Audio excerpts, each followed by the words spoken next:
ယုံကူတဲကလွန်ခဲ့တဲ့နှစ်120ကျော်ကခရစ်စမတ်ပါတီလွန်ခဲ့တဲ့နှစ်ပေါင်း120ကျော်ကိုလိုနီခေတ်တုန်းကမွန်ပြည်နယ်ကကူတကူထဲမှာအင်္ဂလိပ်လူမျိုးတွေခရစ်စမတ်ပါတီလုပ်ခဲ့ကြတယ်ဆိုတာသင်သိပါသလားအခုမြင်တွေ့နေရတဲ့တမိုင်းဝင်တပ်ပုံကတော့1904ခုနှစ်ကမွန်ပြည်နယ်ကြိုက်မရောမြို့နယ်မှာရှိတဲ့ဖယုံကူအဲ့ဒီခေတ်ကတော့ Farm Cave လို့လူသိများပါတယ်အဲမှာရိုက်ကူးခဲ့တာဖြစ်ပါတယ်ဗုဒ္ဓရုပ်ပွားတော်နှစ်စုကြားမှာထူးထူးခြားခြားမတက်ရက်နေတဲ့အင်္ဂလိပ်မျိုးသမီးဟာစာရေးသူ Walter Dolmer တို့ဖွဲ့ထဲမှာတဦးလေးသောအမျိုးသမီးဖြစ်ပါတယ်သူတို့အဖွဲ့ဟာအဲ့ဒီခေတ်ကဒီကူကြီးထဲမှာပဲအမျိုးသား9ဦးနဲ့အတူ Christmas နေ့လည်စာစားပွဲ picnic ပြုလုပ်ခဲ့ကြတာပါ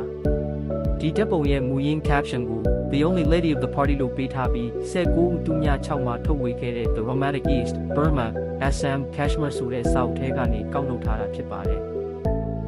ဗုဒ္ဓဘာသာဝင်တွေအထွတ်အမြတ်ထားရာဘူအပြင်စင်တွေနဲ့ကိုလိုနီခေတ်ဥရောပသားတို့ရဲ့နေထိုင်မှုပုံစံရောရှက်နေတဲ့ထူးခြားတဲ့သမိုင်းမှတ်တမ်းတစ်ခုပဲဖြစ်ပါတယ်အခုလိုစိတ်ဝင်စားဖို့ကောင်းတဲ့မြန်မာသမိုင်းဝင်ဖြစ်ရမှန်အကြောင်းအရာတွေကိုအမြဲကြည့်ရှုနိုင်ဖို့ကျွန်ုပ်တို့ page ကို like နဲ့ follow လုပ်ထားကြအောင်နော်